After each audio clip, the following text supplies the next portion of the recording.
This is the fourth in a series called Raising Capital, Raising Investment Dollars for Your Self-Storage Deals. In the first episode, we talked about who investors are, what their mindset is, difference between investors and partners. In the second episode, we talked about what are the potential type deals you might show your investors? What type of deal structure? In the third episode, we talked about where potential investors may be hanging out that you should be getting in front of. And today we're going to talk about when. When in the transaction do you start talking to potential investors? My name's Mark Helm. I'm the author of Creating Wealth Through Self-Storage, and I'm the creator of the Quick Start Academy, which houses the on-demand boot camp, which is training, my premier training that's designed to take you from wherever you are all the way to putting your first self-storage facility into service. And we cover all the nuts and bolts on getting in the self-storage business. We don't cover fundraising, hence I'm doing this series right now. That's not covered in the boot camp, but how to find the facilities, how to analyze the opportunities, how to go through the due diligence, all the way to putting it into service is covered in that training. Now, let's talk about when. When in a potential transaction do you actually start talking to investors and actually start raising the money? Back up a minute and let's look down on our business. You're getting in the self-storage business, or you're in the self-storage business, but I'm going to assume you're getting in the self-storage business. So you're in the business of getting in the self-storage business. But you're also in another business. You're also in the investment fundraising business. You literally are doing two businesses side by side simultaneously. And if you're in the investment business, if you're in the fundraising business, every day you get up, you should be doing activity in that business as well as you're getting in the self-storage business. So when do you start? Now. Now that's different than when I first got going in the self-storage business. Back in the 90s, when I did my first deal, I used to get the deal standing still. Then I would put all my marketing material together. I would go I'd be doing the due diligence on the opportunity, but I would also be finding investors, calling people, presenting it. And I used to have 60 to 90 days in due diligence back then. Today, 30 days, 45 if I'm lucky. Man, I'm busting tail just to do the due diligence process. I can't be out hunting and finding investors. I have to have the investors pretty much ready to go. But I've also said, if this is your first deal, you shouldn't take any money till you have a very specific deal that they can say yes or no to. So what am I talking about? Well, what I'm talking about is you're also in the fundraising business. Now, what I did and what I suggest you do is you establish yourself as a self-storage expert. Now, the good news is it's fairly easy to do that today. Watching this training, taking my boot camp, going through the videos, there's other self-storage trainers out there, going to storage conventions, getting this self-storage almanac and knowing kind of industry numbers, all that is the training that you need to have that will set you apart and create you as an expert in the circles that you're going to be connecting with. You don't have to necessarily do what I did. I wrote a book. And I began to establish myself as a, quote, expert or someone who knows about self-storage. And I started with writing a book. Today, I probably wouldn't do that. I would do more like what I'm doing here.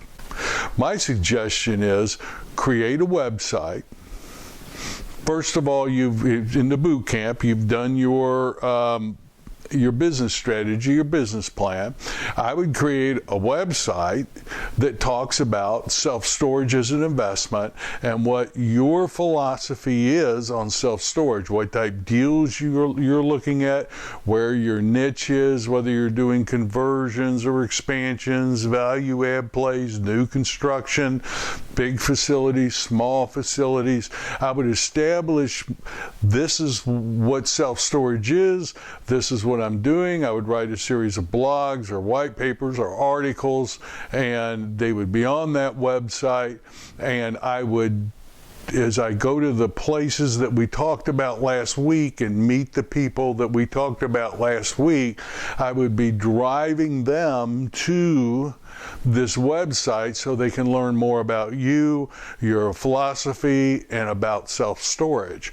You could also do online marketing and campaigns through Facebook and Google. Facebook is especially good for this type of online marketing, driving people to your website, giving them free articles on self-storage.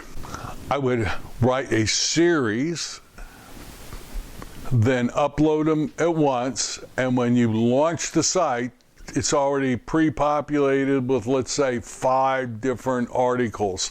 And the goal here is to come up with some schedule.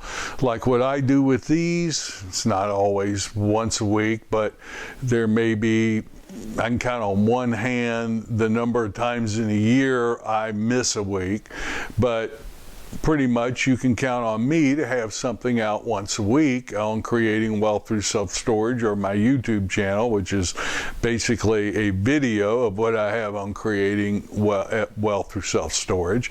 Now, I'm geared towards you, the small investor getting in the self-storage business. You would be geared towards investors, people who've already made their money and are looking for places to put it. So all your material, all your conversations, all your quote training is around self-storage and your philosophy and where you fit in the self-storage industry. And you incubate them. They get articles, they get emails. Once they go to your website, it's not hard to get them. You know who they are. They get emails periodically from you, and you can do them once a week. You could do them once a month, but stay in touch with them. Let them know about deals you're looking at, deals you looked at and decided to walk on, and why. You can put that on the website or put that in an email, but keep them informed about self-storage. Here's what I know. If people are investors, if they've made money and they're looking for places to put money, they're always looking for a good deal. They will self-select into your website. Don't abuse them and don't spam them, but send them useful, interesting information about self-storage and you. Don't oversell. And then when you have a deal, they will know something about you, know your philosophy, know kind of your niche in the storage space, and it won't be a surprise that you're reaching out to them to say, here's this very specific deal, are you interested in it? That's what I would do today. And I would each day or each week make sure I'm doing something to forward that. I'd be going to the organizations we talked about last week. I'd be showing up online. It's the websites and the marketplaces where investors are. And I would be on LinkedIn and Facebook, and I would be driving people to my website, incubating them till I have a deal. And then once you have a deal, those are the people that get presented the offering. Now, you may say, that sounds great, but I know I could no more put a website together than I could launch a SpaceX reusable rocket. Well, I'm the same way. The good news is It's never been easier to create you can go to HostGator, sites like that, and put a website up yourself. And if you're totally lost like me, what I did is I went to sites like Upwork. It's now Upwork. It used to be something else, but Upwork.com, and I posted a job where I want a website for potential investors to come to. And people from all over the world will bid to put that site together for you.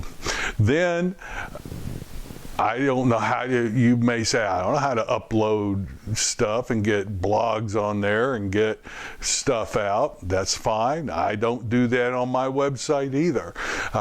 There are virtual assistants. Again, I go to Upwork.com. Many of you have met Jonathan. Jonathan is a virtual assistant. He travels the world, literally, or at least the northern and southern hemisphere where we are. And I think right now he's in South America. But it doesn't matter. He's all over traveling the world. But every week I sit down and write an article with all my mistakes in Word. I email it to him, and voila. It's a blog gets posted, edited, posted, my website works, and these are very affordable things for people in the line of work that we're in. So you can get all the assistance you need at very affordable prices to run websites, do marketing campaigns online, anything you want, you can hire it done, and they can promote your website and your material. Your job is to be the creator and to focus on the larger picture. The real secret here is investors think they're investing in a deal, in a storage deal or an apartment deal. They're not. Investors are going to be investing in you. That's the secret to know. So you need to be established as someone who knows what they're doing, knows the industry, and is trustworthy. And all of that groundwork can start to be laid long before you present your first opportunity to them. That's what's in the back of my mind at all times. I know that investors are going to be investing in me, not the deal. There's nothing inspiring about numbers. Investors are people too. They react on emotion. Every one of us thinks we're very logical. Every one of us invests based on emotion. So let them know who you are. Let them know what type deals you're going after and what they can expect if at any point time they work with you. Then when you have an opportunity, they will be waiting to see your deal. Start early and start often. And remember, what you'll be presenting is self-storage. It is the best thing that they could possibly invest their money in. It is the lowest foreclosed on asset class. A good self-storage deal is the safest deal there is. Your job is to create the good deals and create yourself as someone who will be a good steward of their money. So when do you start fundraising? How about now? My name's Mark Helm. I'm the author of Creating Wealth Through Self-Storage, and I'm the creator of the Storage World Analyzer. That's what we use when we're fundraising. Most of our deals, people will see reports from the Storage World Analyzer. So, thank you very much. I look forward to being with you next week. See you then.